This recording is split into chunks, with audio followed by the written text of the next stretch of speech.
오늘 우리가 함께 읽을 말씀 열왕기하 2장, 데살로니가후서 2장, 다니엘 6장, 시편 112편, 113편 말씀입니다. 자, 오늘 말씀으로 나눌 주제는 하나님을 경외하는 자입니다. 곧 하나님을 경외하는 자에게 복이 있습니다. 하나님은 당신을 사랑하는 자, 경외하는 자에게 복을 주십니다. 그 시편 112편은요, 여호와를 경외하는 자에게 주시는 복을 교훈하고 있는데, 여호와를 경외하며 즐거움으로 그 말씀을 따라가는 사람에게 후손의 복, 부와 재물의 복 등이 있다라는 겁니다. 시편 112편 1절에서 3절 말씀 보면 할렐루야, 여호와를 경외하며 그의 계명을 크게 즐거워하는 자는 복이 있도다. 그의 후손이 땅에서 강성하며 정직한 자들의 후손에게 복이 있으리로다. 부와 재물이 그의 집에 있으며 그의 공의가 영구히 서 있으리로다. 자, 그의 계명을 크게 즐거워한다. 이 말씀을 주목하면 좋겠습니다. 하나님을 경외하는 것, 결국 그 말씀을 기쁨으로 따르는 것이죠. 내 삶의 욕심보다 하나님의 말씀에 최고의 가치를 두는 겁니다. 자, 그때의 자손과 부와 재물의 축복이 있다라는 겁니다. 또한 그의 공의가 영구히 서 있다. 이 말씀도 주목하면 좋겠는데, 이는 곧 하나님이 주시는 그 풍성한 축복 속에서 의를 지키는 삶에 흔들림이 없다는 것 아니겠습니까? 하나님이 주신 부와 재물의 축복이 시험이 되어 넘어지지 않는다라는 겁니다. 끝까지 하나님의 말씀을 지키며 제대로 하나님의 축복을 누린다라는 겁니다. 또한 하나님을 경외하는 자에게 구원이 있습니다. 하나님은 그 경외하는 자를 그 삶의 위험과 혼란에서 건지시고 구원하십니다. 다니엘 6장은요, 사자굴 속에서 건짐받은 다니엘에 대하여 전하고 있습니다. 그 다니엘은요, 대적들의 계략과 모함이 있음을 알았지만 정해진 시간에 하나님 앞에 기도하며 그 믿음을 지키는 일에 타협하지 않았습니다. 조서의 왕의 어인이 찍혔고 하나님께 기도하면 사자굴에 던져지게 된다라고 하는 것을 알면서도 하나님께 기도하며 그 믿음을 지키는 것을 더 소중히 여겼습니다. 자신의 목숨보다 하나님을 경외하는 신앙을 더 소중히 여긴 것입니다. 그 결과 사자굴에 던져지는 죽음의 위기에 처했지만 그러나 또한 지키시고 보호하시며 건지시는 하나님의 구원을 경험할 수 있었습니다. 하나님을 경외하는 다니엘의 그 믿음을 보시고 하나님께서 다니엘을 구원하셨습니다. 다니엘 6장 22절 23절 말씀 보시면 나의 하나님이 이미 그의 천사를 보내어 사자들의 입을 봉하셨으므로 사자들이 나를 상해하지 못하였사오니 이는 나의 무죄함이 그 앞에 명백함이오며 또 왕이여 나는 왕에게도 해를 끼치지 아니하였나이다 하니라. 왕이 심히 기뻐서 명하여 다니엘을 굴에서 올리라 하매 그들이 다니엘을 굴에서 올린즉 그의 몸이 조금도 상하지 아니하였으니 이는 그가 자기의 하나님을 믿음이었더라. 자, 하나님을 경외하며 그 믿음에서 타협하지 않는 사람들은 하나님께서 구원하십니다. 하나님을 경외하는 믿음의 삶을 제일의 우선으로 따라가는 사람은 그 어떤 위험에서도 하나님이 지키시고 건지십니다. 자, 또한 하나님을 경외하는 자는 능력의 삶을 살아갑니다. 하나님께서 그렇게 능력을 주십니다. 열왕기하 2장은요, 엘리야의 승천과 엘리사가 갑절의 성령을 구한 말씀입니다.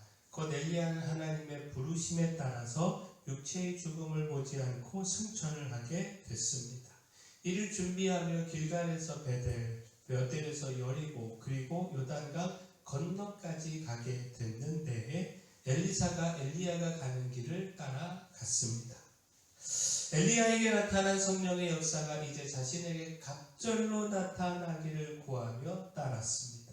그리고 결국 그 뜻을 이루었습니다.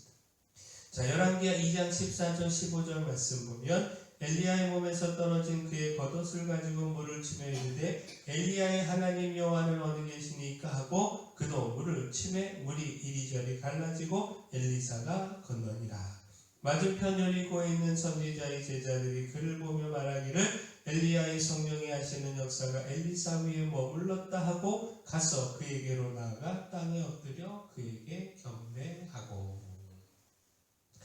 자, 엘리사에게 성령이 임했음을 보여주는 말씀입니다. 선지자의 제자들이 그것을 보고 경배했다 말씀하고 있는데, 곧 엘리야의 뒤를 이어 선지자로서 사역을 해야 했던 엘리사는요, 사역을 위해 갑절의 성령의 필요성을 깨닫고 포기하지 않고 사모하며 갑절의 성령을 받게 됐습니다.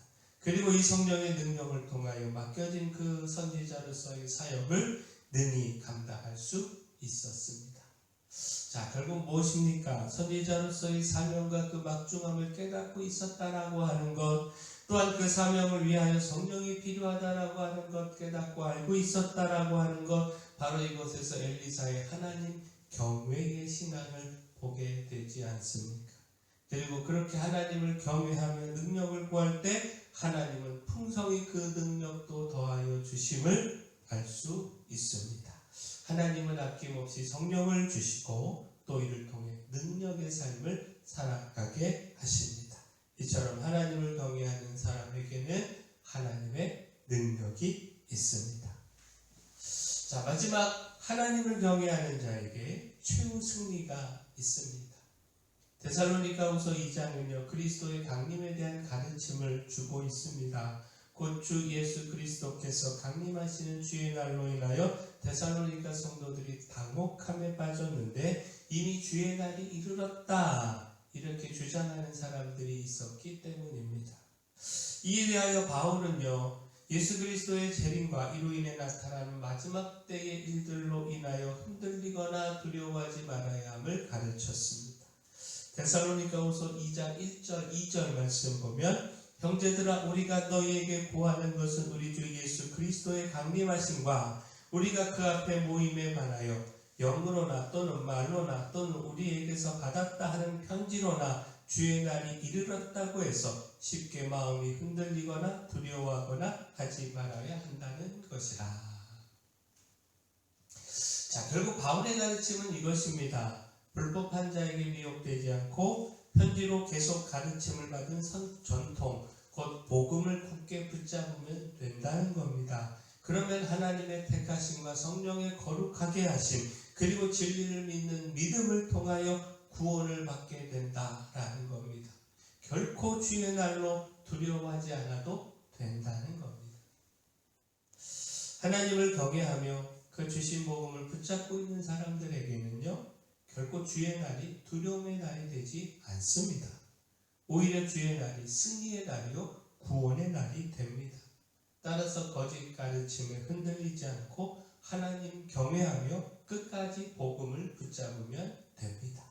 그렇게 하나님을 경외하며 믿음을 지킬 때 마지막 주의 날의 구원, 곧 최후 승리가 있습니다. 자, 하나님을 경외하는 자에게 하나님께서 자손과 재물의 복을 주십니다. 위험과 환난에서 구원하시고 성령을 통하여 능력의 삶을 살아가게 하십니다. 무엇보다 마지막 때의 구원의 자리에 서게 되는 최후 승리를 주십니다. 우리가 이거 기억하고요, 힘써 하나님 경외하는 삶 살아가기를 소원합니다.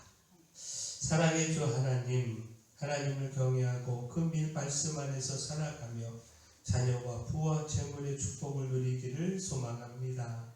엘리사에게 주셨던 갑절의 성령을 주셔서 성령의 도우심으로 능력의 삶을 살아가게 하여 주시고, 또 끝까지 복음을 붙들고 믿음 안에 서서 최후 승리의 자리에 서게 하여 주시옵소서.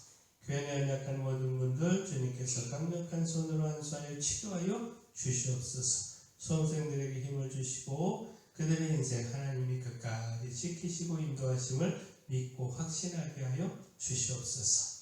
저에게 주신 사명, 이 마을의 빛이요 소금으로서의 사명 잘 감당할 수 있도록 힘도 주시고 물질도 주시고 일꾼도 보내 주시옵소서.